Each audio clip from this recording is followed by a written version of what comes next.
The marble floors of Hartwell Industries gleamed under the fluorescent lights at 11 p.m., but nobody noticed their shine anymore. Nobody except Maria Torres.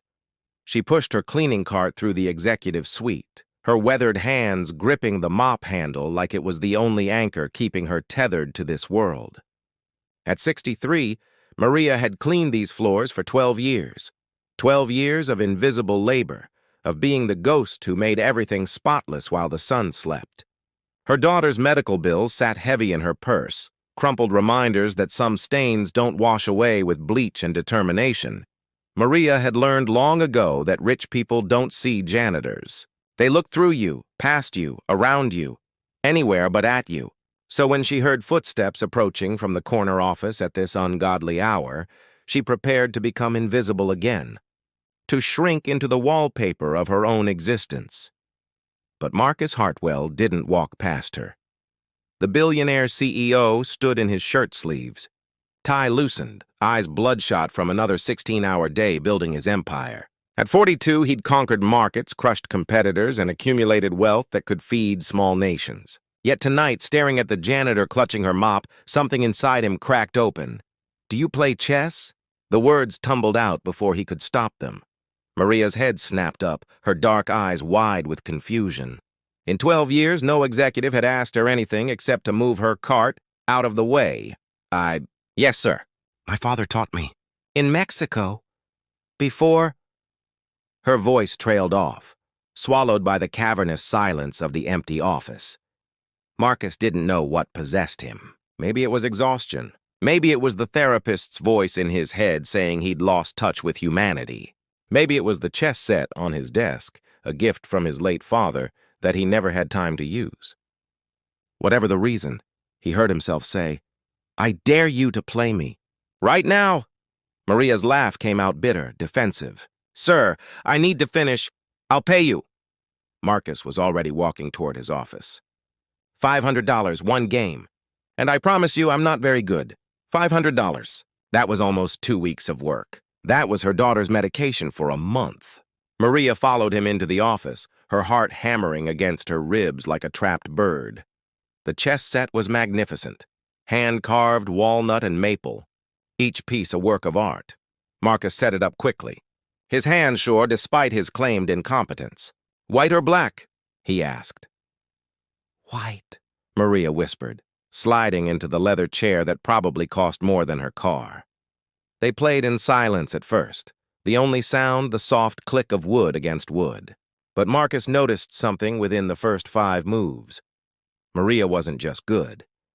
She was exceptional. Her fingers moved with quiet confidence, her strategy unfolding like a flower revealing hidden petals. She didn't play like someone who'd learned chess casually. She played like someone who'd studied it, lived it, loved it. "Where did you learn to play like this?" Marcus asked, genuinely curious, as she executed a devastating knight fork that left him scrambling. Maria's eyes never left the board. "My father was a chess master in Guadalajara. He taught me everything, not just the moves, but the philosophy. Chess is like life," he'd say. "It's not about having the most powerful pieces. It's about seeing possibilities others miss. It's about sacrifice." Her voice cracked on that last word. Marcus looked up and saw tears streaming silently down her weathered cheeks, dripping onto the pristine chessboard. "I sacrificed everything to come here," she continued, her words tumbling out like water through a broken dam. "Left my father dying in Mexico because I couldn't afford his treatment. Came here believing I could make enough to save him, but by the time I'd scraped together the money, he was gone. 20 years, Mr. Hartwell. 20 years I've been cleaning floors, trying to forgive myself for choosing survival over love." Marcus's throat tightened. His own father had died of cancer 3 years ago, but he'd been able to afford every experimental treatment, every specialist, every desperate hope that money could buy. And still it hadn't been enough. But at least he'd been there. At least he'd tried. And now my daughter... Maria's voice broke completely. "She has the same disease, lupus, and I'm cleaning floors again, watching history repeat itself. Knowing that in this country you can work yourself to the bone and still not be able to save the people you love. The game forgotten, Marcus stood and walked to his floor-to-ceiling windows overlooking the glittering city. His empire, his kingdom, his golden cage. Checkmate, Maria said softly behind him. He turned, startled. While he'd been lost in thought, she'd finished the game. Her king standing victorious amid the ruins of his defense. "You didn't dare me to play chess," Maria said, standing with quiet dignity, wiping her tears with the back of her hand. "You dared me to be seen.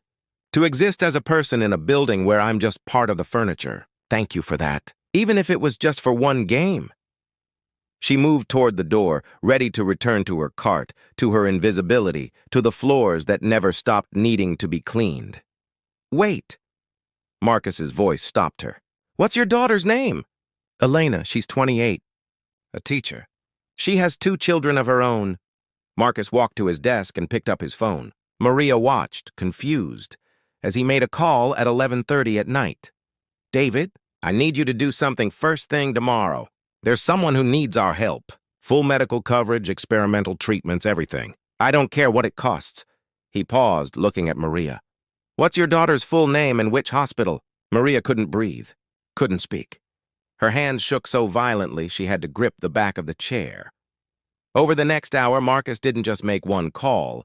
He made 15.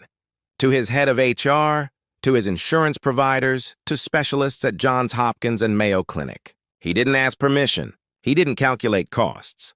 He simply acted, wielding his wealth like the powerful piece it was. The queen sweeping across the board to protect the pieces that mattered. But he didn't stop there. "Maria, how many years have you worked here?" 12, sir. "And in 12 years, has anyone ever asked if you wanted a different job? If you had other skills?" She shook her head, tears flowing freely now.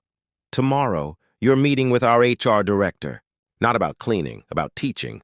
We have a corporate training program that desperately needs someone who understands strategy, patience, and seeing potential in unexpected places. Someone who knows that the most valuable lessons come from the hardest experiences.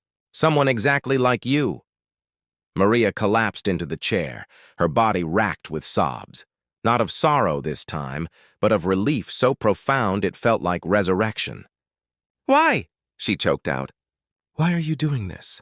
Marcus knelt beside her chair, meeting her eyes at level ground for the first time. "Because tonight you gave me something I'd forgotten existed. You reminded me that behind every invisible person is a story I'll never know, a sacrifice I can't imagine, a whole universe of love and loss and dignity. You didn't just beat me at chess, Maria. You showed me what it means to be human." He paused, his own eyes glistening. "And because if my father were here, he'd tell me that power without compassion is just expensive loneliness. He'd tell me that the whole point of building an empire is deciding who you'll lift up with it." 6 months later, Maria Torres became the director of leadership development at Hartwell Industries, designing programs that taught executives what really mattered, seeing people, not positions, hearing stories, not statistics, building not just successful companies, but humane ones. Her daughter Elena went into remission after receiving treatment at one of the country's top hospitals, all expenses covered by a medical fund Marcus established, not just for her, but for all Hartwell Industries employees and their families. And every Tuesday night at 7 p.m., Marcus and Maria still played chess in his office. Sometimes he won. Usually he lost, but they both understood that the game was never really about winning. It was about daring to see each other, truly see each other, across a board that looked like an impossible divide, but was really just 64 squares, where 2 humans could meet as equals, where a billionaire and a janitor could discover that compassion costs nothing and changes everything. The marble floors still gleamed at Hartwell Industries, but now everyone noticed.